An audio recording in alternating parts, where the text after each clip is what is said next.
¿Cómo están? Muy buenas tardes a todos y todas, espero que estén muy bien. Hoy ya nos estamos reuniendo para continuar con este ciclo de webinars en la previa de la Hackathon por el Cambio Climático en la región antártica y subantártica, organizado por el Consorcio Subantártico a través de su iniciativa de Ciencia para la Innovación CI 2030, que reúne a 6 facultades de institutos de ciencias de las universidades de Talca, Bio Bio, Católica de la Santísima Concepción, de la Frontera, Austral de Chile y también de Magallanes. Estamos muy contentos de estar acá porque de verdad vamos a tener expositores y expositoras de primer nivel que nos van a abordar de esta temática que es la biodiversidad, el cambio climático en estas regiones de nuestro país. Yo antes de comenzar también me quiero presentar, soy Andrea Obaid, soy periodista especializada en ciencia, tecnología y medio ambiente y actualmente soy presidenta de la Asociación Chilena de Periodistas y Comunicadores para la Ciencia, la ACHIPEC, así que estoy muy contenta de estar hoy día participando en una alianza de ACHIPEC también con el consorcio. Bueno, como les decía, la Hackathon que nos convoca se trata de una instancia de formación en formato concurso, que lo que busca es entregar soluciones científicas a través de los nuevos talentos, ¿no? Y por eso el foco son los estudiantes. Queremos que ellos y ellas sean los protagonistas de estas propuestas innovadoras y que desde el territorio, principalmente este tan particular, puedan encontrar la inspiración para asumir los desafíos científicos de la nueva década, esta crisis climática, esta crisis hídrica, esta crisis de sobreexplotación de biodiversidad. Bueno, quiero entonces darles nuevamente la bienvenida a estos webinars de la Hackathon por el Cambio Climático en la región antártica y subantártica, donde vamos a estar hablando de los siguientes desafíos y nuestros expositores y expositoras van a estar abordando estos. Vamos a abordar especies invasoras en la evaluación, monitoreo de las alteraciones y las consecuencias en el ambiente y los ecosistemas marinos y terrestres, también los nuevos cultivos sustentables, ¿no? Cómo el cambio climático altera las condiciones para el desarrollo de nuevos cultivos y también el desequilibrio en el ecosistema marino costero. Cómo se evalúa, monitorea el efecto sobre la trama trófica del cultivo del salmón y también la sobreexplotación de los recursos. Bueno, ahora quiero presentarles a quiénes van a ser nuestros expositores. Quiero saludarlos, por supuesto. Está con nosotros Tamara Contador, que va a estar abordando especies invasoras. ¿Cómo estás, Tamara? Bienvenida. Hola Andrea, hola a todas y todos, muchas gracias. Bueno, Tamara es de la Universidad de Magallanes y también del Instituto Milenio Base. Vamos a estar ya dando en extensión toda su presentación a cada uno de ustedes. Quiero saludar también a Paola Durán, de la Universidad de la Frontera, para hablar de nuevos cultivos sustentables. ¿Cómo estás, Paola? Hola Andrea, muy bien, muchas gracias. Hola a todos. Qué bueno. También ahora, hablando desde el ámbito público-privado, está junto a nosotros Cristóbal Arredondo, de la WCS, para hablar de especies invasoras. ¿Cómo estás, Cristóbal? Muchas gracias. Hola, Andrea. Bienvenidos a todos. También estamos muy contentos de tenerte hoy día acá. Está también Erwin Domínguez del INIA para hablar de especies invasoras. ¿Cómo estás, Erwin? No te escuchamos. Bueno, pero saludamos a Erwin y también estamos con Felipe Pizarro, Mar y Ciencia, para abordar del desequilibrio en el ecosistema marino costero. ¿Cómo estás, Felipe? Bienvenido. Muy bien, muchas gracias. Ya. Hola a todos. Bueno, saludando ya a todos y todas nuestros súper y destacados especialistas de distintas universidades, de distintos institutos públicos, privados. Vamos a comenzar entonces presentando a nuestra primera oradora, Tamara Contador. Les voy a contar que es bióloga, es doctora especializada en ecosistemas dulceacuícolas de la University of North Texas en Estados Unidos, con postdoctorado en Ecología y Ética Ambiental en el Instituto de Ecología y Biodiversidad, el IEB de Chile. Es coordinadora de investigación del Parque Etnobotánico Omora de la Universidad de Magallanes. Su línea de investigación se centra en ecología y también en limnología de ecosistemas dulceacuícolas subantárticos y antárticos. además ecofisiología, ética ambiental y filosofía ambiental de campos. También es investigadora principal del Instituto Milenio de Biodiversidad de Ecosistemas Antárticos y Subantárticos, el Instituto Milenio Base, y también del Milenio de Salmónidos Invasores Invasal y del Centro Internacional Cabo de Hornos, el Centro CHIC. ¡Qué gran currículum! ¿Cómo estás, Tamara? Te dejo la palabra para que comiences tu exposición. Gracias, Andrea. Hola a todas y todos. Voy a compartir acá mi presentación y ojalá que les guste. Bueno, cada uno tiene 10 minutos para presentar y después vamos a tener espacio para preguntas. Eso es bien importante para que desde ya vayan pensando mientras van escuchando, en este caso a Tamara y quienes vienen después. Bueno, muchas gracias. Voy a parto nomás. ¿Estamos bien? Sí, adelante. Bueno, hola a todas, a todos y todes. Como dijo Andrea, mi nombre es Tamara Contador y hoy día les voy a contar acerca de lo que sabemos, algunos aspectos de lo que sabemos de especies exóticas en ecosistemas subantárticos y antárticos. ¿Qué vamos a ver hoy? Voy a contarles un poquito dónde estamos, voy a hablarles acerca de las especies invasoras en los ecosistemas antárticos y subantárticos, y voy a dejar un poco abierta aquí el espacio para discutir acerca de impactos que estas especies pueden tener en estos ecosistemas.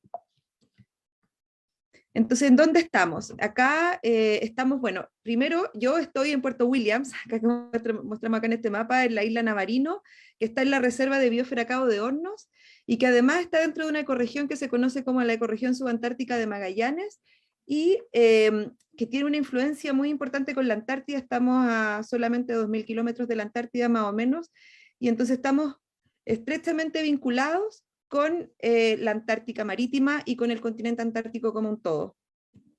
La ecorregión subantártica de Magallanes es súper interesante desde el punto de vista de el cambio climático y cómo podemos estudiar sus efectos. Es considerada un laboratorio natural, es una de las últimas áreas prístinas del planeta, y también es un lugar en donde tenemos las aguas lluvias más limpias del planeta. Podemos estudiar el cambio climático porque tenemos la historia de los campos de hielo, y también hoy día estamos viendo cómo especies como los pequeños insectos u otros organismos pueden responder al cambio climático como centinelas del cambio climático. Algunos ejemplos de quienes son habitantes nativos en los ecosistemas de agua dulce, que es donde yo he realizado mi trabajo. Acá tenemos algunos efímeros, algunos caracoles, anfípodos, son habitantes de los ecosistemas de agua dulce. En la Antártida Marítima también es considerado un laboratorio natural para estudiar el cambio climático particularmente. Si lo pensamos desde el punto de vista de los invertebrados, que son los organismos en los que yo me enfoco desde los ecosistemas de agua dulce, hay menos de 550 especies de invertebrados no marinos, y que todo este continente está casi cubierto en un 99,4% de hielo, y en las áreas libres de hielo encontramos ecosistemas chiquititos en donde se refugian, en donde habitan los invertebrados de agua dulce. Y aquí hay solamente 2 especies de insectos nativos. Uno de ellos es el Paroclus teineni, que es este que vemos acá con alitas que están en un pedacito de hielo, que es la mosca antártica alada, y el otro insecto que es endémico de la Antártida es Bélgica antártica, que es también una mosca o un díptero, pero sin alas. Ambos son nativos y endémicos. Y en este contexto sabemos que estamos en 2 áreas que se consideran laboratorios naturales, en donde estamos viendo los impactos del cambio climático, pero no solamente el cambio climático. ¿Qué pasa con la conectividad? ¿Qué pasa en este caso que hoy día nos convoca con las especies invasoras? Si miramos este mapa nos muestra el sistema global de transporte. Entonces aquí vemos en amarillo las áreas urbanas, en verde vemos las grandes carreteras que unen las ciudades, en azul vemos las rutas marinas y en blanco vemos las rutas aéreas. Estamos en un mundo que está hiperconectado, y este mundo hiperconectado lo que hace es fomentar el transporte de especies de un lugar a otro, y eso genera entonces que se puedan asentar especies no nativas o especies exóticas y luego que invadan ciertos lugares. También les conté que estábamos en una de las últimas áreas más prístinas del planeta. La ecorregión subantártica de Magallanes es una, y la Antártida Marítima. Si vemos este mapa, todos los lugares que están hiperconectados se ven porque están muy brillantes, ¿cierto? Pero si miramos en más detalle vemos que la ecorregión subantártica de Magallanes y la Antártida todavía están oscuras, o sea, son áreas que todavía no están bajo esta gran presión de la hiperconectividad, pero sin embargo son muy susceptibles a todo lo que está pasando en el planeta, ¿cierto? O sea, aunque se consideran áreas prístinas, igual son vulnerables a los cambios por el cambio ambiental global, el cambio climático y la introducción de especies exóticas. Algunos ejemplos de especies exóticas en la Reserva de Biosfera Cabo de Hornos, que es donde estoy yo hoy día. En las últimas décadas hemos visto la aparición de las chaquetas amarillas, la llegada de los abejorros, están, por ejemplo, está también el castor, está el bisón, están los salmónidos invasores como las truchas, y también salmones que vienen de salmonicultura, los caballos, los mamíferos como los ratones, los perros, los gatos, etc. Estamos en un ecosistema muy vulnerable a la introducción y a la invasión de especies exóticas. ¿Qué es una invasión biológica? Antes de que podamos empezar a hablar un poco más de esto, bueno, existen diferentes definiciones en la biología de las invasiones, pero algunas dicen que una especie exótica es cuando una especie supera su barrera de distribución, como por ejemplo una cordillera, y que la especie aparece fuera de su área o puede llegar al área que actualmente ocupa, y no ha pasado por una evolución en conjunto con las especies que allí habitan. ¿Cuándo es invasora? Cuando la especie logra extender su distribución en el nuevo lugar de ocupación. Entonces, una invasión biológica consiste en que una especie va a adquirir una ventaja competitiva por la desaparición de las barreras que existían antes, como por ejemplo una cordillera o por ejemplo el mar o un canal. Entonces le permite propagarse rápidamente y así poder colonizar nuevas áreas, en nuevos ecosistemas. Les voy a dar algunos ejemplos de lo que hemos visto acá en la Reserva de Biosfera Cabo de Hornos, más adelante. ¿Y qué sabemos? Bueno, en la Reserva de Biosfera Cabo de Hornos sabemos que, por ejemplo, el número de especies de mamíferos invasores es mayor al número de especies nativas que hoy día existen.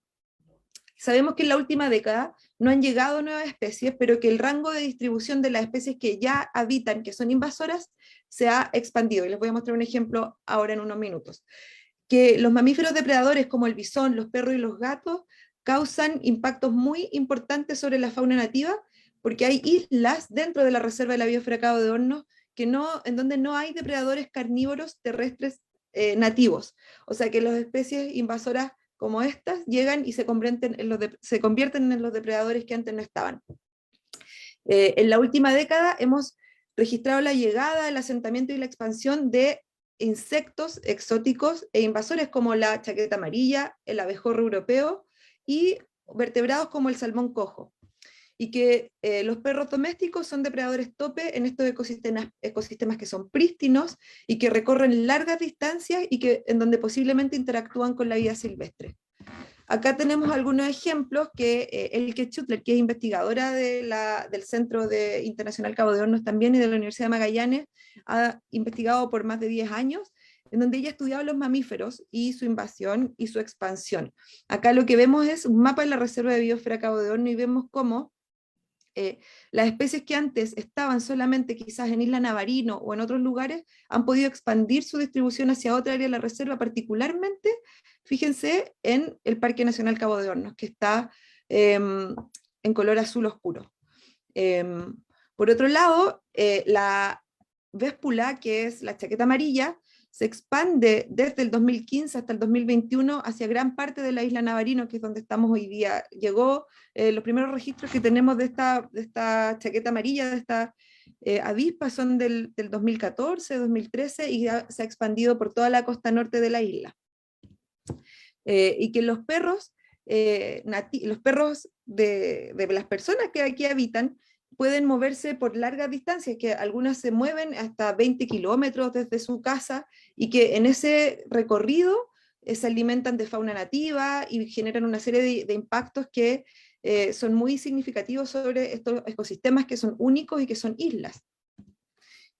Por otro lado, como les contaba antes, tenemos la llegada de especies exóticas, en donde, por ejemplo, en los ecosistemas de agua dulce, en los ríos, las especies exóticas de peces son mayores que el número de peces nativos. Por ejemplo, en los ríos acá tenemos galáxidos o puyes, pequeños pececitos nativos, y los exóticos son las truchas, los salmónidos, y pudimos registrar la llegada y el asentamiento por primera vez del salmón cojo a los ríos de la Reserva de Cabo de Hornos, acá en la isla Navarino.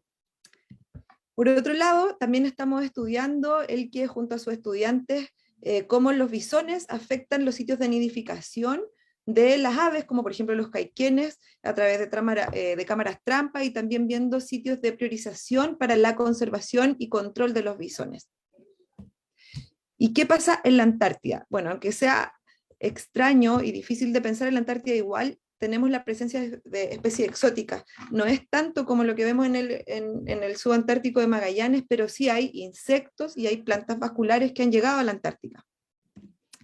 Lo que vemos en los últimos estudios que se han hecho es que si vemos este mapa que les muestro acá, esto es la Antártica marítima y la península antártica, los puntos rojos son presencia de invertebrados exóticos y el verde de plantas.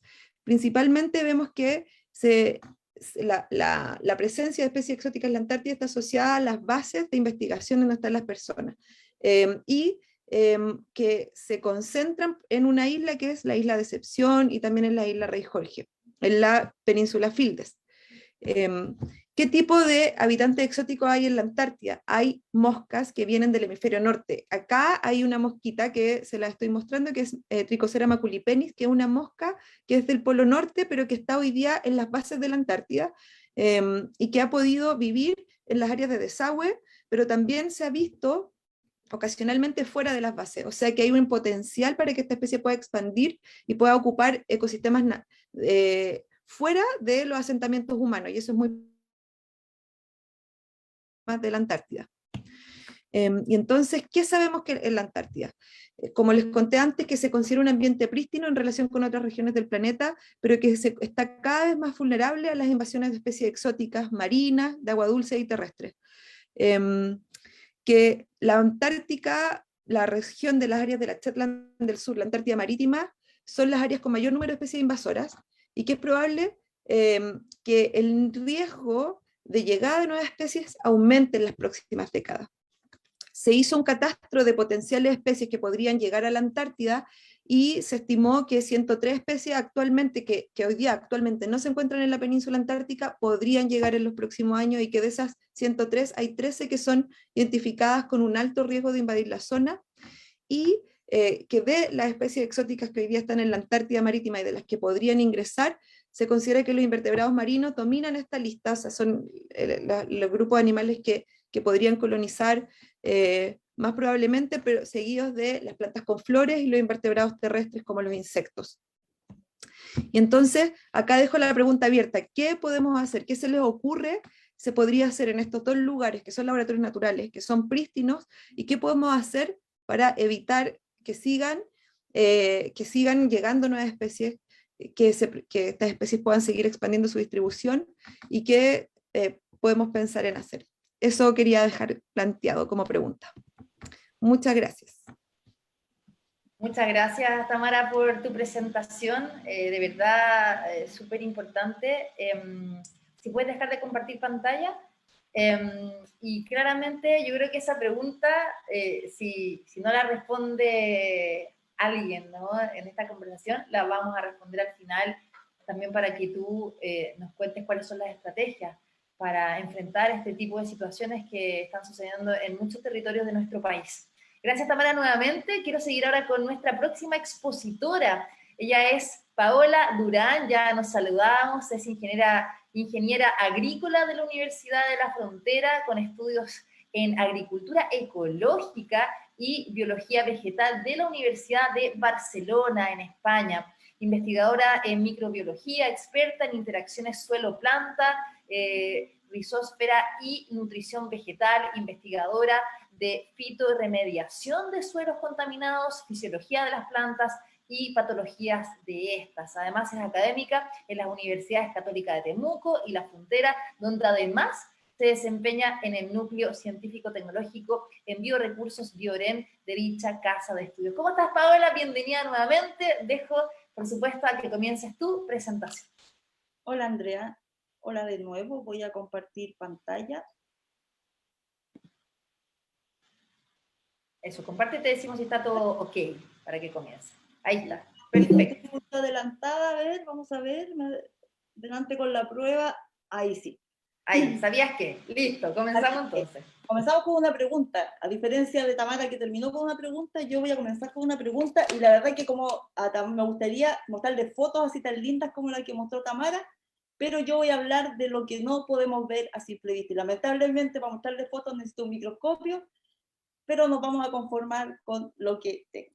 Bien, ¿sabías que los microorganismos de ambientes extremos han evolucionado de tal manera que nos entregan muchos compuestos o metabolitos que actualmente se están usando en la salud humana, en la farmacología y en la cosmética? Y esta fuerte presión selectiva, ¿verdad?, que hablaba recientemente Tamara de los ambientes pristinos, ¿verdad?, ha llevado a que estos microorganismos evolucionen en estas condiciones y puedan ser realmente útiles para aplicarlos en tecnologías. Pues bien, nuestro grupo de investigación trabaja en base a estos microorganismos para ser aplicados en la agricultura. ¿Y por qué en la agricultura? Porque como investigadores del área agrícola tenemos una tremenda responsabilidad para satisfacer la demanda de alimentos en los próximos años. Hay muchos estudios que indican que tenemos que aumentar la producción de alimentos de entre un 50 a un 70% para el año 2050, lo cual es un tremendo desafío, ¿verdad?, de producir alimentos de calidad. Disminuir la dependencia de productos químicos, ¿verdad? Disminuir la aplicación de fertilizantes de síntesis química, porque lamentablemente el cambio climático nos trae consigo muchos inconvenientes, dentro de estos la sequía, por ejemplo. Esto es especialmente importante en alimentos que son clave para la seguridad alimentaria, por ejemplo, los cereales, el maíz, las papas, el arroz, porque somos grandes consumidores de estos alimentos, especialmente en Chile, ¿verdad?, que somos altamente consumidores de cereales, somos el segundo país consumidor de pan, ¿verdad? Entonces somos altamente dependientes de estos cultivos intensivos, que se van a ver mermados en los próximos años y que ya estamos notando estas consecuencias del cambio climático, tanto en la producción de alimentos como en la migración de cultivos que traen consigo también enfermedades. Migran los cultivos, ¿verdad?, y con ellos también las enfermedades, que son las conocidas enfermedades infecciosas emergentes. Pues bien, ¿y qué se está haciendo actualmente para poder hacer una agricultura ecológica o alimentación sustentable? El uso de productos en base a microorganismos de síntesis biológica, ¿verdad?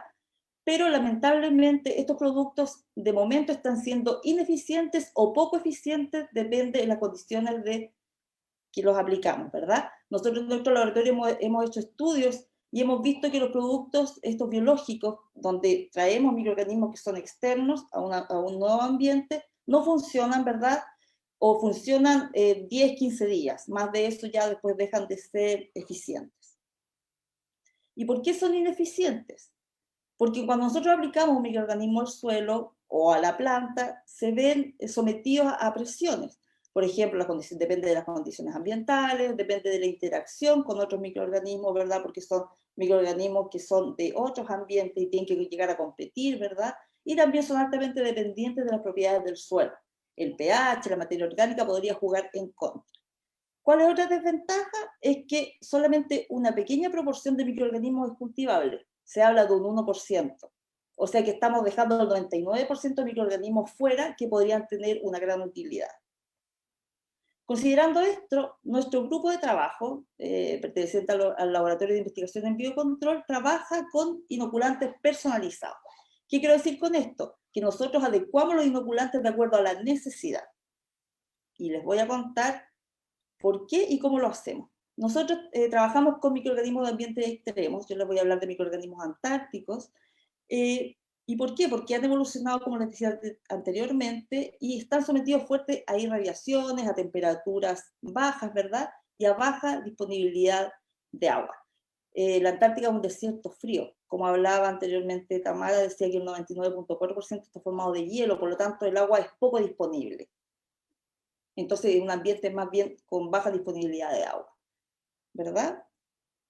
Y tomando en cuenta lo que se ha estudiado mucho en cuanto a salud humana, de que el estómago o la microbiota que está en el estómago es altamente dependiente del estatus de la persona o de la salud, que incluso hay trasplantes de microbiota, hay supositorios que incluyen microorganismos para combatir diferentes enfermedades. Hay conocimiento de que hay muchas enfermedades relacionadas con los microbiota en el estómago, por ejemplo, el cáncer de colon, ¿verdad?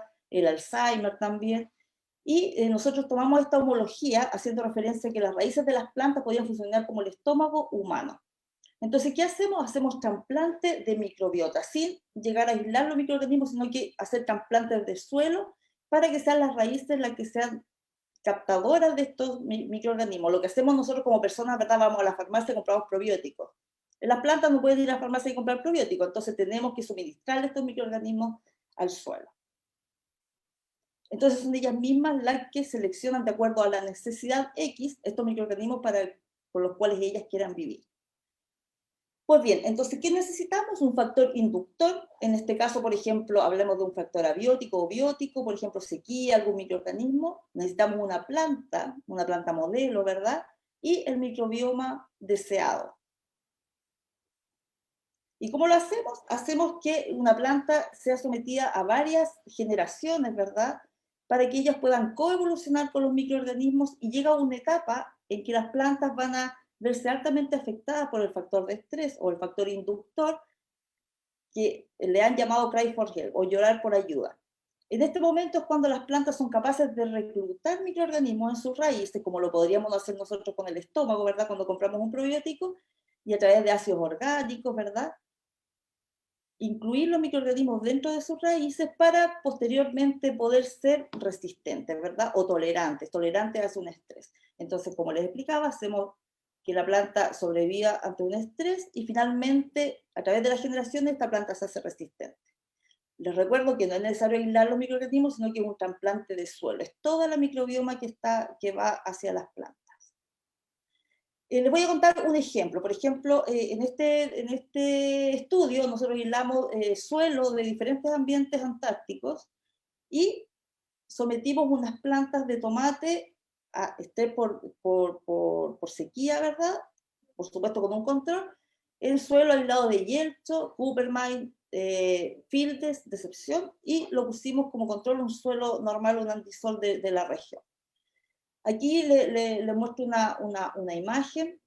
Aquí podemos ver, a través de nosotros detectamos que a la quinta generación más o menos la planta se fue tolerante a un estrés por sequía. Aquí, por ejemplo, tenemos una planta control, la cual no le trasplantamos suelo antártico y vemos que claramente está muy afectada por la sequía, ¿verdad? Pobres tomatitos ahí apenas están creciendo, versus una planta en donde trasplantamos suelo, en este caso de Fields, y vemos que la planta está visualmente con un mejor estatus y toleró mucho mejor este estrés abiótico. Aquí tenemos una planta de tomate también, la vemos que se ve muy mal, ¿verdad? Aparentemente, pero esta planta lleva un mes sin ser regada. Entonces, con esto podemos afirmar que esta coevolución con microorganismos que son externos, ¿verdad?, es efectiva. ¿Y por qué es efectiva? Porque es la planta quien selecciona. No es aislar microorganismos y poder llevarlos a un ambiente externo, ¿verdad? Es la planta la que, mediante ácidos orgánicos y exudado, es capaz de atraer los microorganismos que ella quiere para solventar un estrés hídrico. ¿Cuáles son las perspectivas? ¿Hacia dónde vamos? Es obtener un inoculante personalizado a través de extractos de raíz. Como sabemos que la homología entre el estómago y la planta es la raíz, obtener un inoculante a partir de ahí y determinar si es posible transferir esta tolerancia a través de generaciones.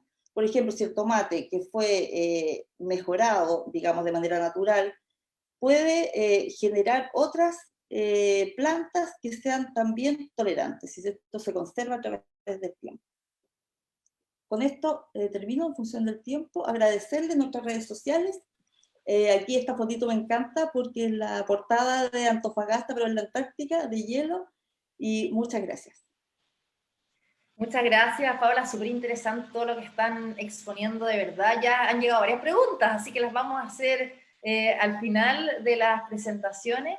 La idea es que sigan interactuando, la idea es esa, ¿no? De que podamos ir recogiendo las preguntas por el chat, vayamos haciéndoselas, si las tienen dirigidas mejor, si no después vamos a ir eligiendo a qué expositor o expositora le corresponde las preguntas que hacen, nada más que hay pares que están consultando sobre lo mismo en su área de trabajo, así que está muy interesante esto. Ya, vamos ahora con nuestro siguiente expositor. Cristóbal Arredondo es médico veterinario, magíster en ciencias animales y veterinarias y diplomado en epidemiología veterinaria aplicada de la Universidad de Chile. Además es coordinador del programa de conservación terrestre de la Wildlife Conservation Society de Chile, liderando también diferentes proyectos de investigación y monitoreo de fauna silvestre con énfasis en la coexistencia entre seres humanos y también la biodiversidad, la conservación de la naturaleza y la restauración de los ecosistemas a través de la gestión de especies exóticas invasoras. ¿Cómo estás, Cristóbal? Bienvenido nuevamente. Hola, muchas gracias de nuevo. Voy a compartir. Qué lindo tu fondo, me encanta. Qué uno de los regalos de acá, de la Patagonia. Sí, qué maravilloso. Bueno, ahí también el Parque Caruquinca, qué lugar más maravilloso y también con gran riesgo con los castores. Pero bueno, tú tienes la palabra ahora, así que te dejo que presentes. Eso. Ahí se ve bien la presentación, ¿verdad? Perfecto. Bueno, Sí. Afortunadamente, Tamara ya introdujo varios detallitos ahí con especies exóticas invasoras, así que vamos a tratar de pasar rápido esos detalles. Y yo les quiero hablar en general de las especies exóticas invasoras y cómo son un problema perverso y que a su vez requiere de soluciones complejas para poder abordarlas, ¿ya? Y para poder hablar de esto les voy a hablar desde el ejemplo del castor canadiense aquí en Magallanes. Ahí sí. Cuando hablamos de un problema complejo, hablamos de que es un problema de difícil comprensión, ¿ya? Y al mismo tiempo es un problema que tiene unas soluciones que también son difíciles, ¿ya? Al menos desde como los sistemas tradicionales, donde tengo un problema, genero una solución y tengo un resultado y soluciono el problema, ¿ya? Estos son problemas que son multidimensionales, son difíciles de definir, tienen muchas independencias, tienen muchas incertezas a la vez, ¿ya? Y en particular con las especies exóticas invasoras, incluyen a la biología, que la biología nunca se ha leído en ningún libro de biología, y al final lo que nosotros suponemos muchas veces no se aplica a la realidad, o se aplica a la realidad en ciertos lugares y en otros lugares no. Por lo tanto, estos problemas complejos no tienen una solución puntual, sino que tienen una solución dinámica. Y esta solución va avanzando en el tiempo, y además esta solución tiene que tener la capacidad de ser adaptativa y ir evolucionando a medida de que vamos encontrando las diferentes respuestas en el campo. Y bueno, como hablaba Tamara, el proceso de globalización es el que lleva a todo el proceso de introducción de especies en el planeta, parte hace mucho tiempo con los primeros viajes de Colón, o incluso algunos dicen que antes con los vikingos viajando por los mares.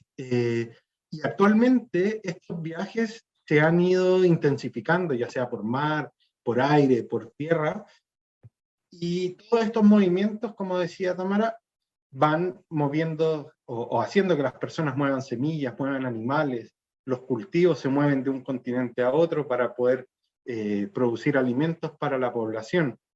Entonces, la globalización es un proceso que al final tiende a homogeneizar la flora y la fauna a nivel global. Para Chile, desde el punto de vista quizás más administrativo y no tan científico, una especie exótica es una especie que es foránea, que viene de afuera y que se ha introducido fuera de su distribución natural. Ahí tenemos todos los animales de abasto, por ejemplo, como las ovejas, las vacas, etcétera, que son animales que no son nativos, por ejemplo, de Chile, pero que sí están de manera presente en el territorio para darnos alimentación. Algunos casos quizás saltan un poquito esta regla, es como por ejemplo el zorro chilla en la isla de Tierra del Fuego, que si bien el zorro chilla es una especie nativa en el continente, en Tierra del Fuego se introdujo y pasa a ser una especie exótica. Pero además, si estas especies exóticas se establecen, se dispersan y provocan un impacto negativo en el ecosistema y en las especies locales, amenazando la diversidad biológica, pasan a ser invasoras, porque ya no es solamente que vienen de afuera, sino que están y generan un problema, un impacto negativo en la biodiversidad. Y aquí tenemos un ejemplo, como por ejemplo podemos ver al gorrión, a la paloma o este gecko mediterráneo que está en Santiago, que hasta el momento no se han comprobado que tengan efectos negativos, pero son especies exóticas. Sin embargo, especies como el bisón, la cotorra argentina, el abejorro común o el castor son especies que son exóticas, invasoras, porque generan daños y generan un impacto sobre el ecosistema. Esto es súper relevante en nuestro país porque en Chile casi el 25% de las especies nativas son endémicas. ¿Y qué significa eso? Que ocurren únicamente en estos ecosistemas que están en Chile y en ningún otro lugar del mundo. Lo vemos en alto porcentaje en los anfibios y los reptiles, más de la mitad de los peces nativos continentales, el 11% de los mamíferos y así también de las aves. Entonces, como les comentaba, este proceso de globalización está derribando las barreras biogeográficas y están aumentando el número de especies exóticas invasoras. Y si tienen un impacto sobre la biodiversidad local, en Chile ese impacto es súper importante por este tema del endemismo. ¿Ya? Se habla que en general solamente el 1% de los eventos de especies que llegan o de invasión son exitosos. Sin embargo, en Chile, algunos autores dicen que esto puede ser incluso un poco mayor por la gran diversidad de ambientes que tenemos. Y las especies exóticas invasoras son la segunda causa a nivel global de pérdida de biodiversidad. Y en islas son, sin duda, la primera causa a nivel mundial. En Chile nosotros tenemos cerca de 27 de las especies más emblemáticas de especies exóticas invasoras. Obviamente hay otras que pueden estar aquí, pero que tienen un alto riesgo para la biodiversidad local y también para los ecosistemas que estos habitan. ¿Ya? Y de todas estas nosotros nos vamos a centrar ahora en el ejemplo del castor para ver cómo ha sido el proceso de abordar esta problemática. El castor americano ha sido introducido a 2 zonas en el mundo fuera de su distribución natural, que es la Patagonia y en Europa. Y el castor en general, o de donde vienen en América del Norte, forma parte de esta cadena trófica, en el fondo, de su ecosistema. Es parte fundamental, expresa de muchos otros animales. Sin embargo, cuando fue introducido en Argentina en 1946, se trajeron 20 individuos. Y se trajeron acá, esta zona del lago Fañano, que está ahí destacado en amarillo. Pueden ver ahí. Se trajeron solo 20 individuos, pero sin embargo, como acá el castor no tiene depredadores, ya no ha encontrado un límite en el fondo para que se establezca, y por lo tanto se ha logrado asentar de manera exitosa en el territorio y ha podido dispersarse sin ningún problema. El castor, actualmente una especie exótica invasora, no tiene un control natural hasta el momento. Es una especie semiacuática, se alimenta de la savia de los árboles, y para esto roe la corteza de los árboles, genera madrigueras que incluyen también una represa, alterando los cursos de los ríos. Y por esto son considerados ingenieros ecosistémicos. En el fondo, modelan el ambiente para poder adaptarlo a sus necesidades. Y esto en el hemisferio norte es súper bueno. El ambiente está adaptado, son necesarios estos ingenieros y explota la biodiversidad donde ellos se asientan. Sin embargo, acá en Patagonia, el ecosistema no está adaptado al castor y se generan imágenes como las que vemos ahí, donde existe una pérdida de biodiversidad, se dañan los ambientes y perdemos, en el fondo, muchos de los servicios y funciones que tienen los ecosistemas. Patagonia, estos son más o menos los bosques, o cómo se ven los bosques de Nothofagus, pero con la llegada del castor empezamos a ver paisajes como estos, grandes zonas de inundación, muchos árboles muertos, ya sea por roído de castor o porque los árboles no toleran la alta humedad de la inundación. Los castores, como les decía, además, destruyen a los árboles por un proceso que se llama anillado, donde comen la corteza del árbol alrededor de todo el tronco, cortando los flujos de savia, y por lo tanto esos árboles mueren posteriormente. Producen disrupción de los cursos de agua, generando esta mortalidad de árboles, también modifica la dinámica de nutrientes de cuenca, entre muchos otros factores. Hace algunos años se hizo un estudio y se evaluó que las pérdidas del bosque nativo son cerca de 23.000 hectáreas, ya lo que equivalían a 38.000 estadios nacionales. ¿Ya? Es un problema que es silencioso, es menos conocido, es menos mediático, pero el problema del castor, por ejemplo, es mayor el impacto en superficie que todo lo que fue el incendio en Torres del Paine, e incluso lo que iba a generar Hidro Aysén, que generó unas grandes, en el fondo, protestas sociales. El problema del castor ya sobrepasa todas esas superficies. Y cada día va sumando un poquito más. Y no es solo el bosque, también otros ecosistemas acá en Patagonia, como por ejemplo la estepa magallánica, se ven afectados, donde el castor inunda estos cursos de agua. No son necesarios la presencia de árboles o de ramas para generar su madriguera o su represa. Entonces podemos ver ahí diferentes ejemplos, e inunda estas zonas de vegas o estas cuencas que tienen mucho valor, por ejemplo, para la ganadería ovina, porque en las vegas se generan pastos de mejor calidad para los animales. Y además también invaden otras zonas, como por ejemplo los centros urbanos.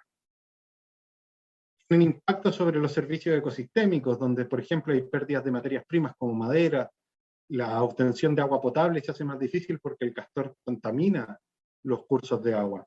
Además, la regulación del ciclo del agua se ve afectada, la erosión de las cuencas, la fotosíntesis, el ciclo de los nutrientes, el valor estético, se pierde el bosque y vemos parches de bosques muertos. La recreación y el ecoturismo también se ve afectado, y también el tema de los valores espirituales y religiosos. Actualmente, con todo el proceso de reconocimiento de los Selknam, del pueblo Selknam, que no están extintos, sino que están vivos, y ellos ven cómo el castor afecta su territorio ancestral. Gracias al proyecto Castor, que viene desarrollándose algunos años, se pudo valorizar el impacto del castor, y se valorizó en cerca de 73 millones de dólares, ¿ya? Y, como les comentaba antes, el no hacer nada o que la invasión del castor siga en el territorio va sumando, ¿ya? Y tiene un costo, y que lo vamos a ver quizás más adelante. Otro impacto que también tiene el castor son sobre las turberas, estos ecosistemas valiosísimos para la mitigación del cambio climático, son grandes sumideros de carbono, y que el castor, al afectarlos, no solamente dejan de captar carbono en la atmósfera, sino que se ha visto que incluso pueden empezar a liberar carbono. Por lo tanto, van perdiendo estos efectos de mitigación sobre el cambio climático, y se ven seriamente afectados por el castor, y nosotros desconocemos muchos de los mecanismos que regulan las turberas, cómo se generan, cómo podemos restaurarlas incluso después. Entonces, el gran desafío para la Patagonia, ya acá principalmente en la región de Magallanes, es cómo restaurar los ecosistemas a través de la erradicación del castor y desarrollar un modelo para manejar otras especies invasoras. Y esto requiere soluciones extremadamente complejas. ¿Y cómo lo podemos ver? En esta línea de tiempo, quizás están todos los hitos más importantes del proceso del castor acá en nuestro país. Desde que se introdujo en el año 46, han habido un montón de hitos y de eventos que han marcado el trabajo con la especie, y de cómo podemos tratar de solucionar la problemática que genera. Ya en el año 97 se incluye la ley de caza para poder tratar de controlarlo. Esto nos generó, digamos, muchos resultados. Luego en el 2008 nos dimos cuenta que teníamos que trabajar de la mano entre Chile y Argentina, porque Tierra del Fuego se comparte, y por lo tanto el castor está en los dos países, y si lo controlamos en uno, el otro país también tiene que hacer lo mismo, de manera sistemática y coordinada. Y esto ha seguido, y ya desde el año 2017 se empezó a desarrollar este proyecto GEF Castor en Chile, que en el fondo baja a través de FAO en conjunto con el Ministerio del Medio Ambiente, con la CONAF y el SAC como socio estratégico, y también nosotros como WCS, y viene a consolidar el trabajo de todos estos años. ¿Y qué acciones claves se han desarrollado? Por ejemplo, esto es un resumen muy resumen para que ustedes Te queda un lo puedan ver. minuto, Cristóbal. Ok. Ya, donde se han generado todas estas soluciones o todos estos avances en soluciones. Y por ejemplo, uno de ellos, que es el sistema de alerta temprana, que dice ahí SIAT, como les decía, es parte del problema. Ese SIAT está compuesto de un montón de pequeñas otras soluciones. Por lo tanto, como mensaje final en el fondo, para restaurar estos ecosistemas patagónicos, que es la meta que nos propusimos, no existe una única solución. Cada acción que nosotros tomamos genera cambios y estos se deben reevaluar nuevamente para poder dar el próximo paso, y sobre todo debemos coordinar a los diferentes actores, y estos son el Estado, incluso otros países como Argentina, también el sector privado y la ciudadanía, y todo esto con recursos limitados. Entonces, es un problema complejo y la solución también es extremadamente compleja. Eso era lo que les quería comentar hoy. Muchas gracias. Muchas gracias, Cristóbal. Súper interesante la presentación y yo voy a hacer un comentario personal, porque todos los lugares que tú mostraste, he tenido la posibilidad de estar haciendo ahí divulgación científica, grabando para mi programa Tecnociencia. Estuvimos en Caleta María, en el Parque Cariquinca, en todo ese territorio de Tierra del Fuego que realmente está amenazado por los castores y es impactante el daño que hacen. Así que vamos a seguir respondiendo preguntas al final y felicitaciones por tu presentación, muy clara además. Bueno, vamos a continuar entonces con nuestro próximo expositor. Quiero presentarles a Erwin Domínguez. Él es magíster en botánica de la Universidad de Concepción. Además es especialista en orquídeas y flora amenazada de la Patagonia Austral. Posee publicaciones en diversas revistas de botánica y es coautor de la Guía de Campo de las Orquídeas Chilenas y autor de la flora nativa de Torres del Paine. Maravilla. Bueno, también ¿pueden dejar de compartir pantalla? Están compartiendo pantalla y ahí no. A ver, espera. Para terminar de presentar a Erwin, porque están compartiendo pantalla ahora, entonces no puedo terminar de eso, porque si no, no puedo terminar de leer el guión. Eso, muchas gracias. Ya, voy a continuar. Bueno, sigo entonces con el currículum de Erwin. Como les decía, él es coautor de estos libros, también ha participado en numerosos proyectos sobre conservación, estudios de líneas bases, planes de manejo en áreas protegidas, y también es creador del primer sendero medicinal indígena en la Patagonia. Durante los últimos 10 años se ha dedicado a estudiar los cambios en la biodiversidad y la introducción de plantas exóticas en los parques nacionales Torres del Paine y Pali Aike, Bernardo Higgins, Reserva Nacional Tamango, y el área marina costera protegida Francisco Coleane y el monumento natural Cueva del Milodón. Muy importante, por supuesto, como patrimonios naturales de Chile. Erwin, muy bienvenido, ¿cómo estás? Hola Andrea, hola a todos. Muchas gracias por la invitación. En honor al tiempo, entonces voy a colocar mi presentación. Sí. Me parece 10 minutitos, recuerden, sí, ya para sí. que eso, para que sí, también, ahora sí, que justo la pusieron y se me confundió con el guión, pero todo perfecto. Vamos ahora con tu presentación. Ok, te pido disculpas. No, tranquilo, no te preocupes. Bien. Bueno, buenas tardes a todos. A ver, no veo muy bien así. Voy a colocar ahí. Yo también quería empezar con una pregunta. ¿Sabía que las especies intrusivas están afectando la biodiversidad a nivel global y por alguna razón más a las áreas protegidas? Es un hecho. Hoy día las áreas protegidas al parecer no están cumpliendo el rol que deberían o para el cual fueron creadas, que era la preservación y la conservación de los recursos. Esto se puede apreciar claramente hoy. No sé si están viendo esa diapositiva o no. ¿Sí? Sí. Ok.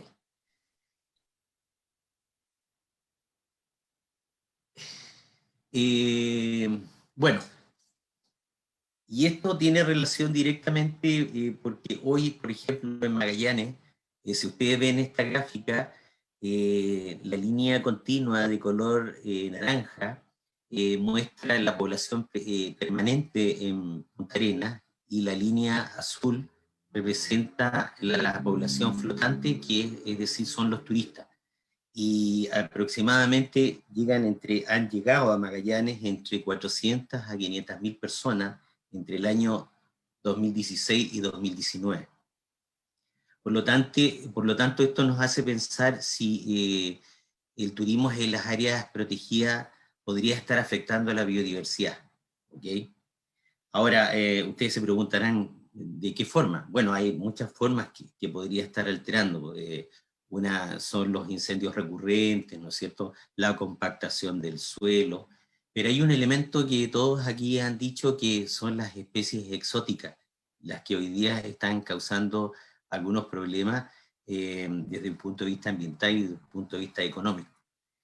Yo sé que esto ya muchos de mis colegas ya lo mencionaron, pero siempre es importante que sepan, especialmente los estudiantes, que las especies exóticas o introducidas o alienígenas o no nativas o no indígenas, tienen varios nombres, son aquellos taxones que de alguna manera están fuera de su distribución natural, ¿okay? Y llegan en forma accidental o intencional a otro lugar geográfico. Las especies exóticas o introducidas pueden ser clasificadas desde un punto de vista de la permanencia en el tiempo y la distribución de ellas mismas. Por ejemplo, todos nos hemos estado con algún familiar que se trae una plantita del lugar de donde estuvo haciendo una visita, ¿no es cierto? Todos traemos plantitas. También hay comercio de semillas. Entonces, en definitiva, las plantas empiezan a migrar de un lugar a otro. Por suerte, todas no tienen éxito, y muchas de nuestras plantas en maceteros son especies que podrían ser consideradas casuales porque ellas están de alguna manera cobijadas por nosotros y están cuidadas. Pero hay algunas plantas, por ejemplo, que se naturalizan, ¿ok? Y pueden estar en un determinado lugar mucho tiempo, y pueden dispersarse, pero no a gran distancia. Pero hay otras plantas que son consideradas las plantas exóticas invasoras, que ellas sí pueden establecerse y pueden empezar a dispersarse y de las plantas madre y alejarse mucho, incluso llegar a establecerse en áreas protegidas. La clasificación de las especies exóticas invasoras, de acuerdo a PISAC del 2004, él las define como especies invasoras del tipo malas o pestes, las transformadoras y las inofensivas. ¿Okay? ¿Por qué preocuparse de las invasiones? Bueno, desde el punto de vista de la flora, es porque generan cambios en la composición y en la estructura, generan desplazamientos de las especies nativas por competencia, algunas pueden traer enfermedades, pero el daño más importante es el daño que causa a la actividad agropecuaria por el reemplazo o la sustitución de especies que pueden tener algún valor forrajero. ¿Okay? Entonces aquí yo les muestro algunos ejemplos que ya algunos colegas mostraron.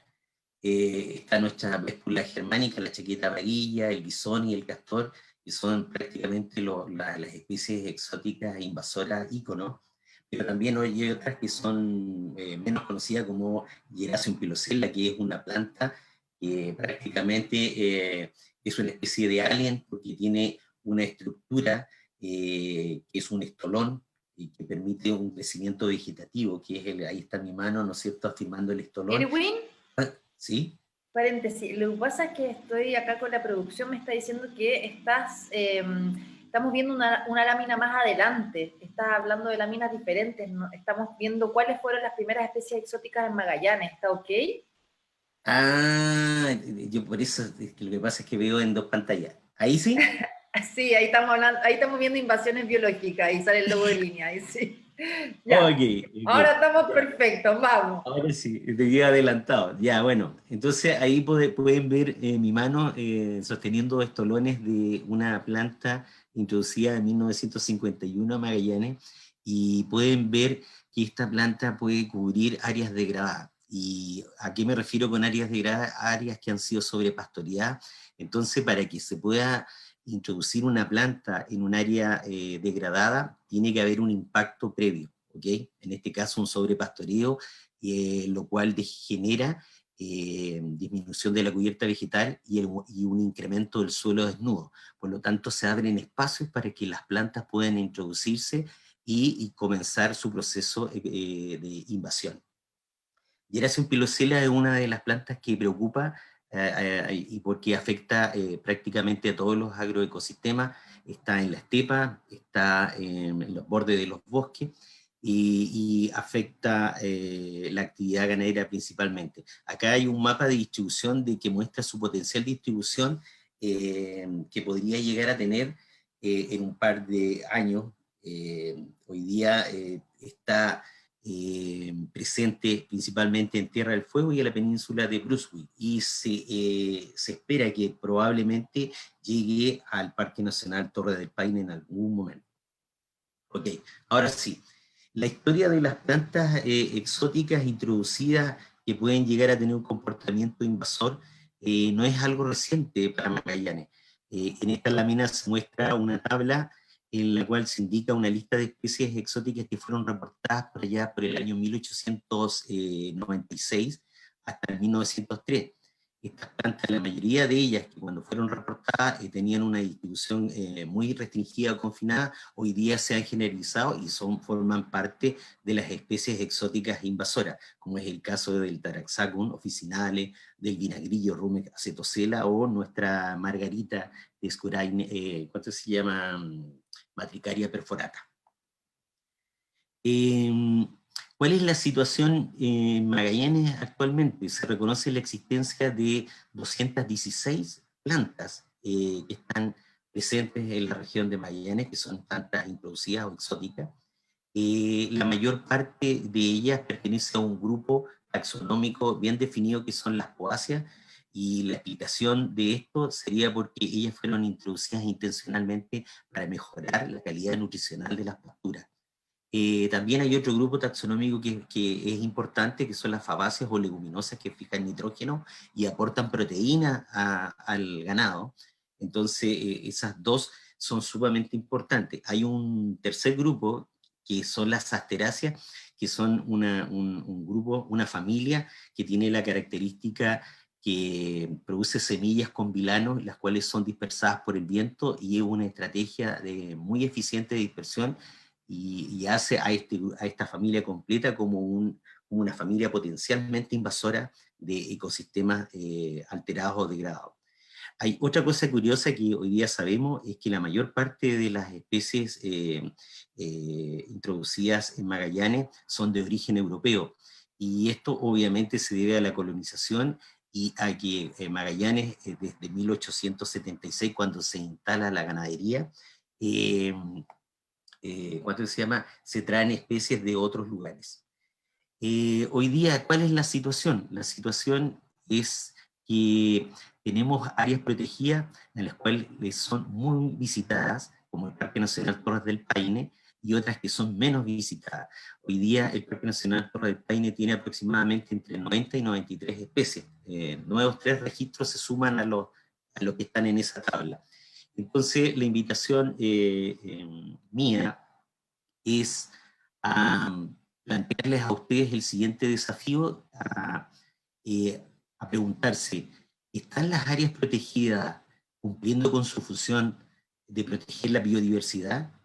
¿Y cómo podríamos ayudar a mitigar el efecto de las especies exóticas en estas áreas? Muchas gracias. Muchas gracias, Erwin, por tu presentación. Bueno, hay tantos desafíos que tenemos acá por plantearnos, ¿no? Y ver cómo los vamos a ir resolviendo en conjunto, de forma colaborativa, en asociatividad. Bueno, por eso el rol del consorcio es tan relevante para lograr esos objetivos. Ya. Vamos ahora con nuestro último presentador. Vamos a hablar de un tema muy interesante también de la Fundación Mar y Ciencia. Felipe Pizarro, licenciado en Biología Marina y comunicador científico, es de los nuestros, ¿ah? Se desempeña como director ejecutivo de Fundación Mariciencia, donde además trabaja para mostrar a las personas las maravillas y las amenazas del océano a través de proyectos comunitarios y con contenido digital. El año pasado se convirtió en explorador de National Geographic con el proyecto educativo de realidad virtual Océanos 360, un proyecto realmente maravilloso. Felipe, ¿cómo estás? Un gusto y felicitaciones además por lo lindo el proyecto. Hola, muy bien, muchas gracias. Ya, bueno, todo tuyo, la presentación, la última, y después vamos a ir con las preguntas. Comparto de inmediato. Ya, ahí está. Ahí cierto, ¿sí? Sí, sí, súper. Buenísimo. Bueno, muchas gracias por la invitación nuevamente. Bueno, yo hoy día les venía a conversar sobre la salmonicultura en Chile y el efecto que esta tiene en el medio ambiente. Un breve contexto de cómo llega el salmón a Chile, porque el salmón no son de acá. Esto parte en la década de 1880, cuando recién se comenzaron a hacer los primeros intentos de siembra de alevines y importación de ova al país, y desde allí vinieron muchas décadas de experimentación e inversión, hasta que llegó el 1970, más o menos esa década, en donde ya se empieza a dar comienzo al cultivo comercial del salmón. En esta época también se comienza a dar un crecimiento acelerado de esta industria debido al ingreso de nuevas empresas al mercado, transferencia tecnológica. El Estado también empezó a fomentar mucho más la actividad y se creó todo el clima para que esta se convirtiera en lo que es hoy en día, que es el segundo sector exportador más grande del país después del cobre, y también el segundo exportador de salmones a nivel mundial después del Noruega. Hoy está la salmonicultura en Chile ya se ha instalado como todo un modelo económico y a todo a través de un discurso que va desde la superación del hambre, la incorporación de bienes y servicios en los territorios locales y la generación de empleos, e incluso con la excusa de ayudar a disminuir la sobrepesca. Así que, bueno, una actividad que si bien ha llegado a transformar territorios locales en donde se ha ido ubicando, ya sea en términos identitarios, cultural, económico y urbano, ha tenido graves consecuencias también, ya sea en términos medioambientales y también sociales. Bueno, aquí en esta diapositiva, si alguno de ustedes no haya visto nunca un salmón, esto es un salmón del Atlántico, es uno de los más cultivados acá en Chile, y a continuación voy a repasar algunos de los efectos negativos que considero que son más importantes que se están dando en el ambiente, en el ecosistema hoy en día. Y que ocurren principalmente en la fase de engorda del salmón, que es la fase que ocurre en el mar, ocurre en jaulas, y en la fase donde el salmón crece hasta alcanzar un tamaño ideal para ser cosechado. Bueno, los problemas y amenazas más comunes que están asociados a la salmonicultura están relacionados con prácticas poco sustentables y el potencial impacto negativo que podría tener estas prácticas en los ecosistemas marinos. Estos problemas pueden ser de pérdida de hábitat, contaminación, escapes de salmones o eutrofización de las aguas. Ahora vamos al detalle de algunos. En el caso de la eutrofización, es uno de los problemas ambientales importantes que está produciendo la salmonicultura, y que ocurre principalmente, en este momento está dando principalmente en canales y fiordos de la Patagonia. Y en este caso se produce debido a que hay un aumento de materia orgánica en el agua. ¿Por qué hay un aumento de materia orgánica en el agua? Ocurre porque por los excesos de comida de los salmones que terminan en el fondo del mar, en la columna de agua donde están ubicados estos centros, y al excremento de los peces que también van aportando con materia orgánica, con nutrientes. Todos estos nutrientes, este exceso de nutrientes puede llevar a una proliferación descontrolada del fitoplancton que se encuentra en el lugar y que va a comenzar a utilizar principalmente el nitrógeno y el fósforo, que ahora va a estar disponible en abundancia. Esto va a hacer que el fitoplancton forme una capa en la superficie de la columna de agua, Esta capa va a impedir que pase la luz hacia el fondo, va a impedir que en el fondo, en el resto de la columna de agua, pueda ocurrir fotosíntesis y impidiendo que esto ocurra. ¿Qué ocurre como consecuencia de esto? Va a empezar a ocurrir una disminución de oxígeno que se va a ir dando por dos razones, también porque aumenta la actividad metabólica de organismos que van a ir descomponiendo todo este exceso de materia orgánica que está en el lugar, y que también hay un aporte también de materia orgánica que viene desde el fitoplancton que está arriba y que va a ir muriendo. Entonces ellos consumen oxígeno en este proceso. Así que de esta forma estas zonas se van agotando pronto de oxígeno y pasan a ser zonas anóxicas, zonas que ya no tienen oxígeno. Y una alteración del ambiente tan radical que puede hacer inviable la existencia de la mayoría de las especies que previamente estaban habitando estos ecosistemas. Otro de los efectos es el uso de antibióticos y productos químicos para los salmones. ¿Por qué se utilizan? Es porque en estos cultivos es muy común las infecciones por bacterias, parásitos, hongos y virus que terminan impactando el cultivo, ya sea afectando el tamaño de los salmones, y que finalmente se traduce en que hay hay aumento de costos en la operación y también en la ganancia que vienen después. Para el caso de algunas bacterias, principalmente suelen utilizar antibióticos para poder prevenir las enfermedades, y Chile es uno de los países que tiene uno de los usos de antibióticos más alto del mundo. El problema es que estos antibióticos se comienzan a acumular en el fondo y las bacterias empiezan a desarrollar resistencia bacteriana, y también con el tiempo hay selección de ciertas bacterias y empieza a cambiar también la conformación de estas. En el caso de los pesticidas, estos se utilizan para combatir el cáligus o el piojo de mar, también uno de los grandes riesgos que sufre la salmonicultura acá en Chile, que se ve ahí en la imagen, y que se ve en la imagen más grande donde está el salmón, cómo estos se van adhiriendo a la piel del pez, van causando un daño muy severo, genera un estrés crónico esto, genera después otros problemas al salmón, y finalmente también lo deja más susceptible a otras enfermedades, y también termina aumentando los costos de producción. Actualmente se ha visto que hay un exceso también que se está utilizando un exceso de estos pesticidas que también podrían afectar al ambiente, podrían afectar a animales bentónicos y también a larvas de algunos animales. Los escapes, otro riesgo también que producto de la salmonicultura, que consiste básicamente en el escape, valga la redundancia, de salmones desde las jaulas hacia el medio marino. ¿Por qué se pueden producir estos escapes? Por daños de la jaula en las tormentas, por corrientes, por depredadores, por vandalismo, por botes, por equipo, en el manejo mismo de las jaulas pueden ocurrir esto, incluso en el transporte de los salmones puede ocurrir. ¿Qué impactos tiene? Depredación. Estos animales, al ser liberados, podrían empezar a depredar a la fauna local, competir con esta fauna también, ya sea por alimento o por espacio, y dispersión también de la misma enfermedad y parásitos a los que son tan susceptibles los salmones.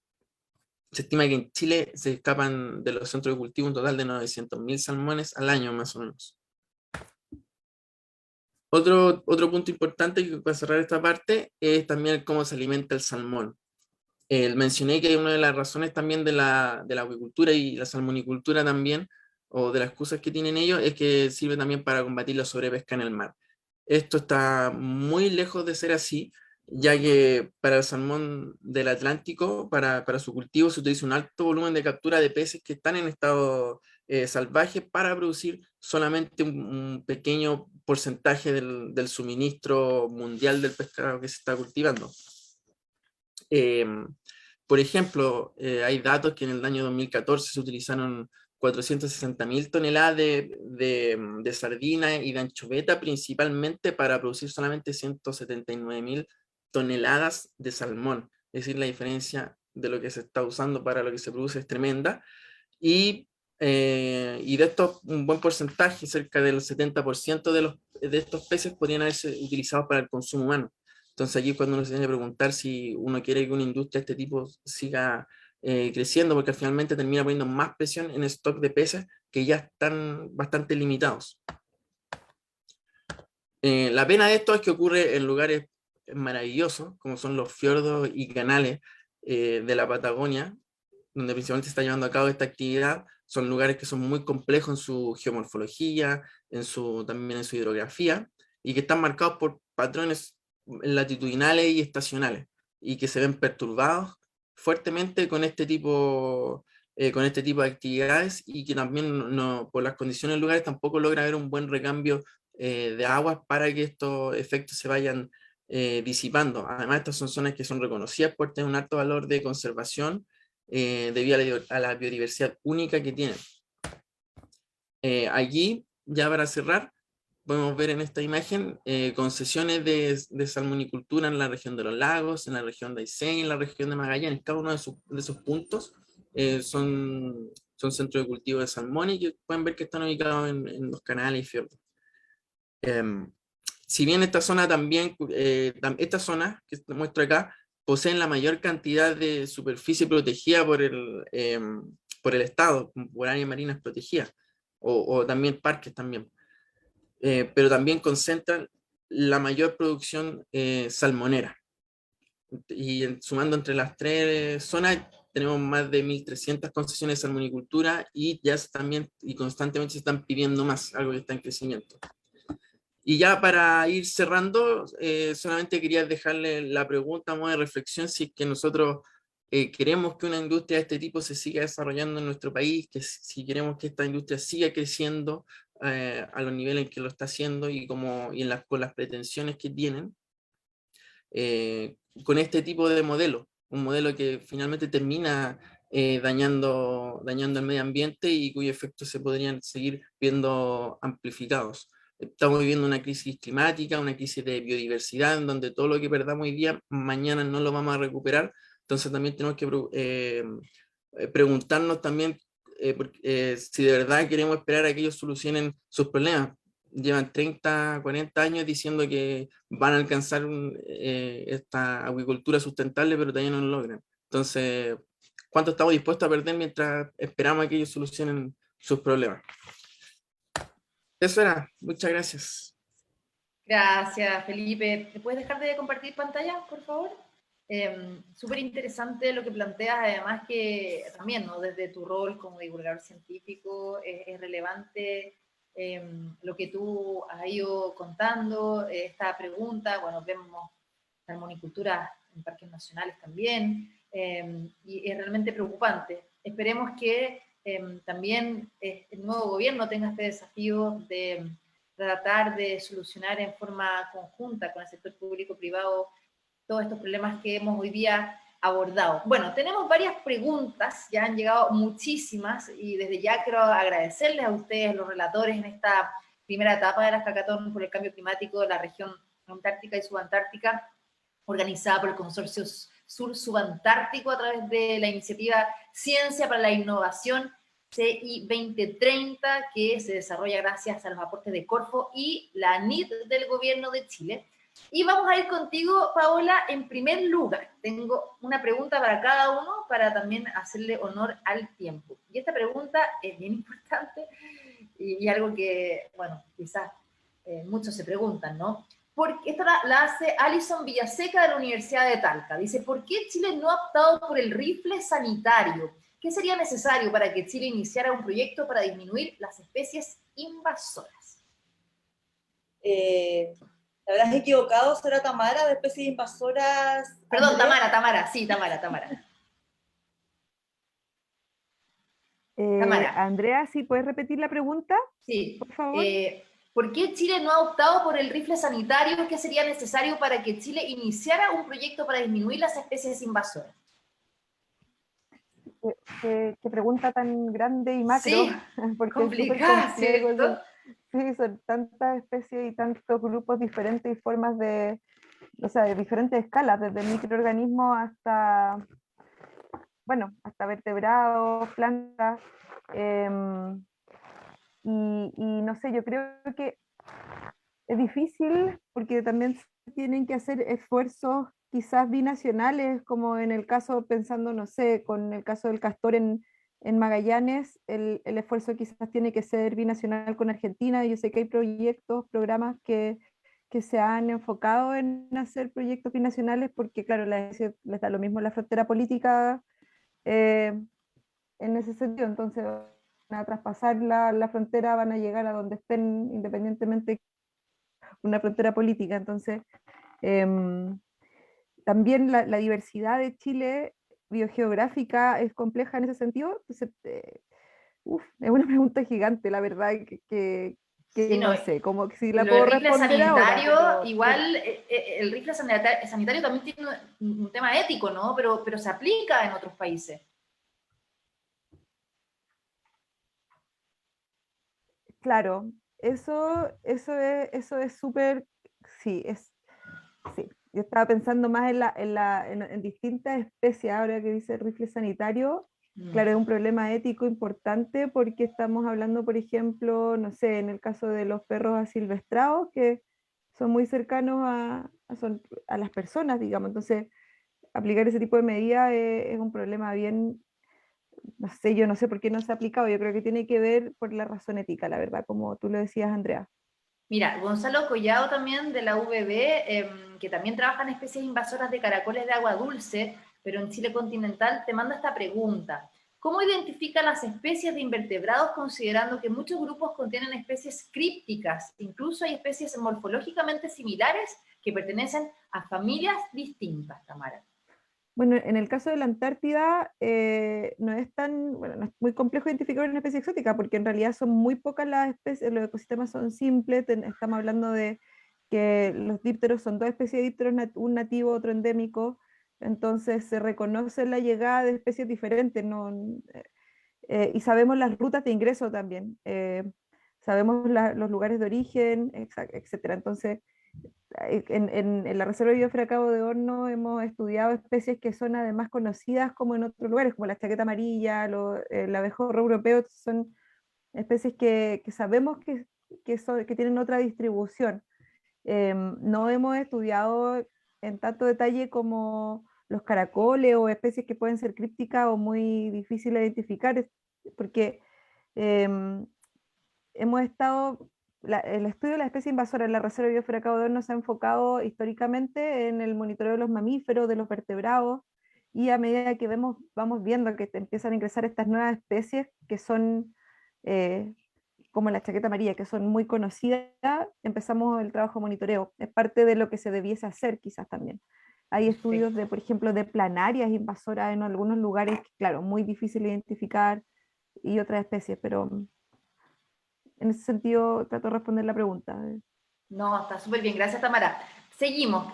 Para Cristóbal de la Wildlife Conservation Society, ¿cuántos años necesitaría la lenga para poder protegerse del castor? ¿Es posible comparar, por ejemplo, el daño de la producción de celulosa frente al daño del castor en el territorio, Cristóbal? Buena pregunta.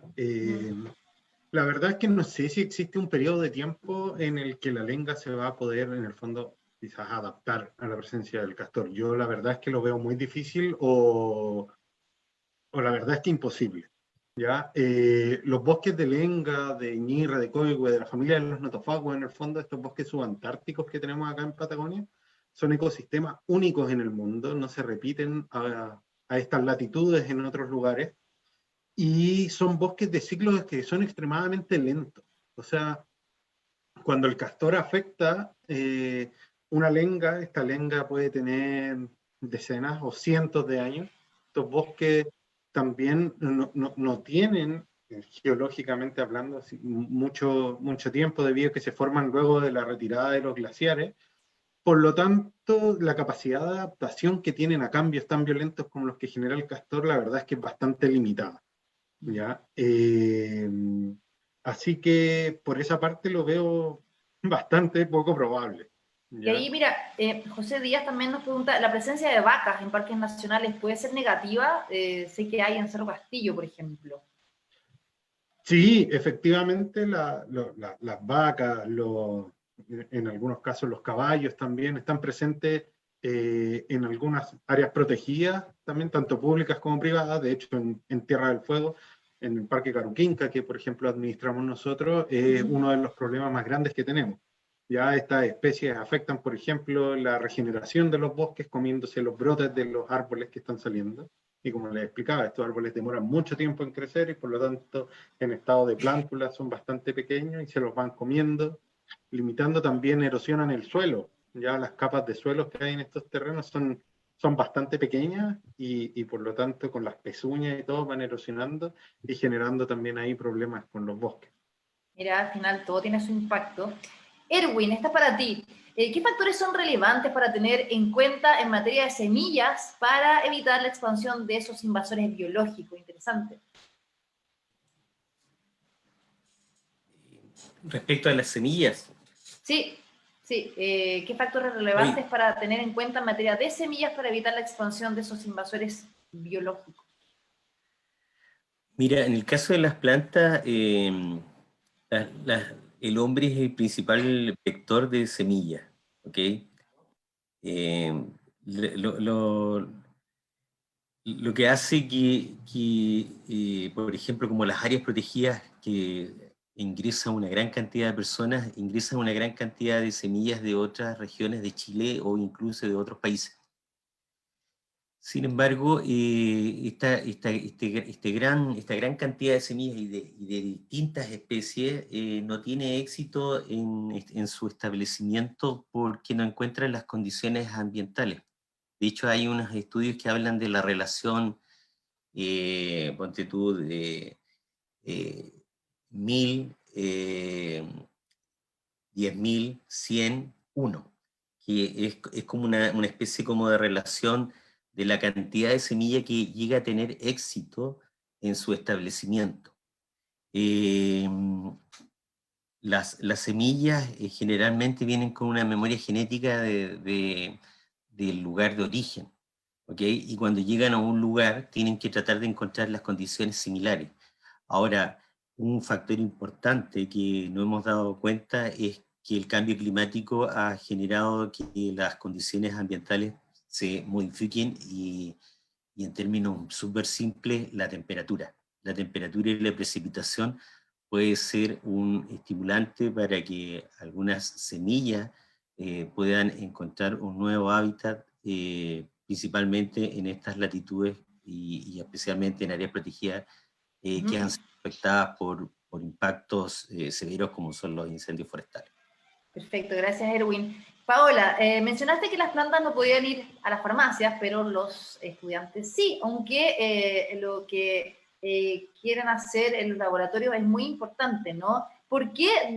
Dice, ¿por dónde podríamos buscar soluciones a nivel de bacterias que podrían dirigirnos a soluciones? Por ejemplo, poder limpiar el agua en los territorios, ¿no? Esto como preguntas de los estudiantes. Sí.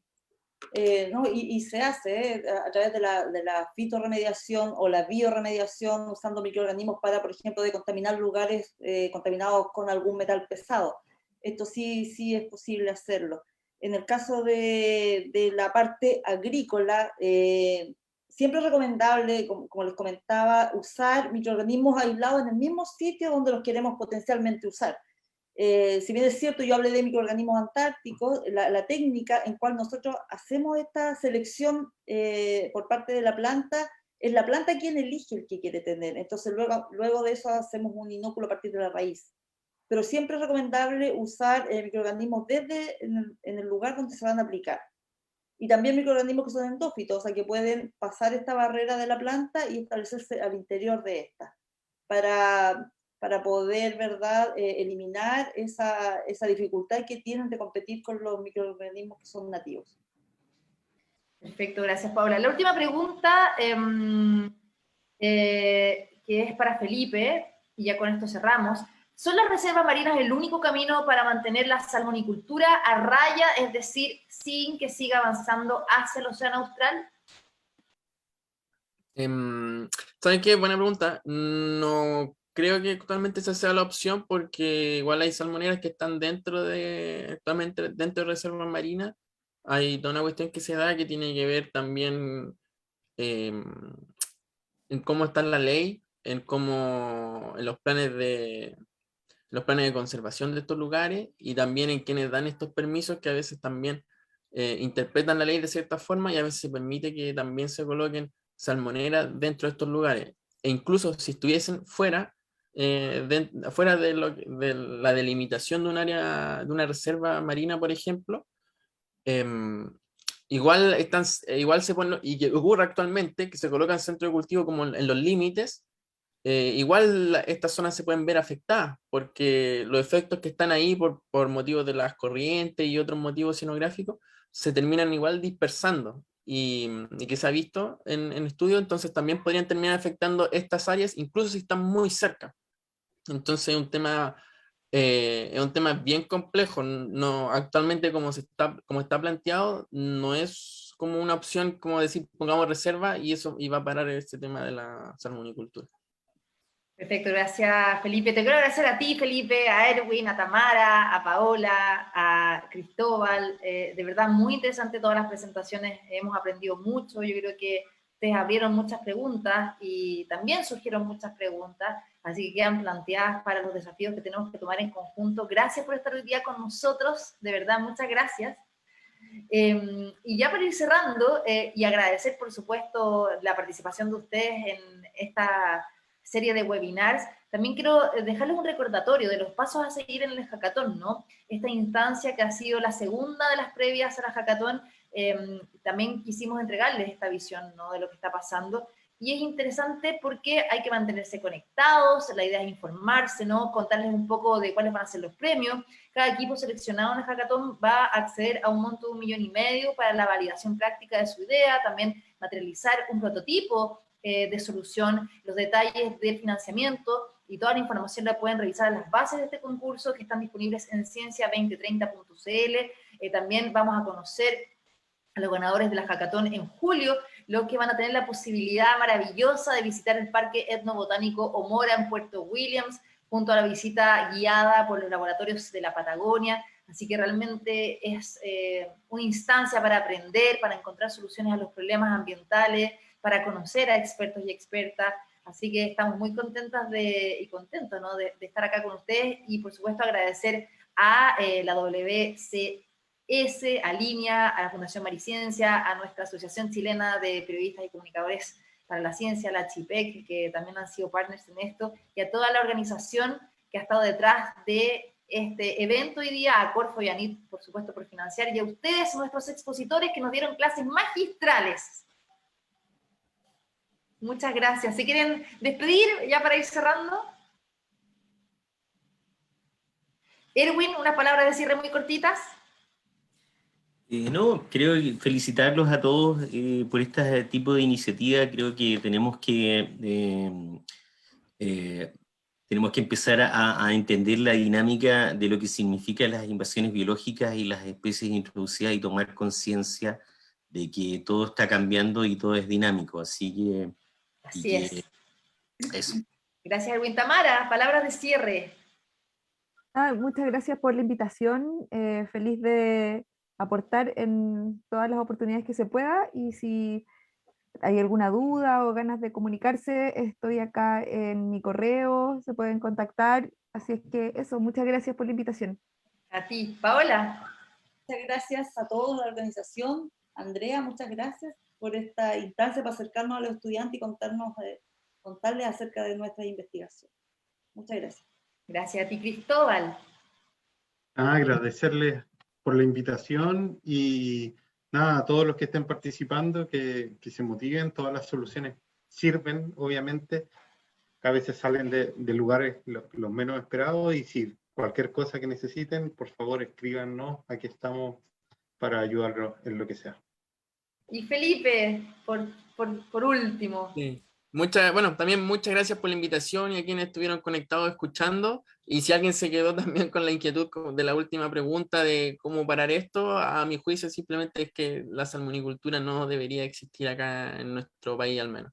Así que eso, muchas gracias de nuevo. Gracias a ti, están pidiendo los correos, ahí también nuestros expositores y expositoras los pueden poner en el chat antes de despedirse. Gracias a todos y todas por participar, por escucharnos, por aprender, invitadísimos a participar en el hackathon y por supuesto agradecer al Consorcio de Ciencia 2030, a todas las universidades que hacen posible esta gran alianza para seguir divulgando, informando, investigando sobre estos territorios tan maravillosos al sur de Chile. Hasta la próxima, que estén muy bien, chao. Chao. Chao, gracias. Chao, chao, gracias a todos.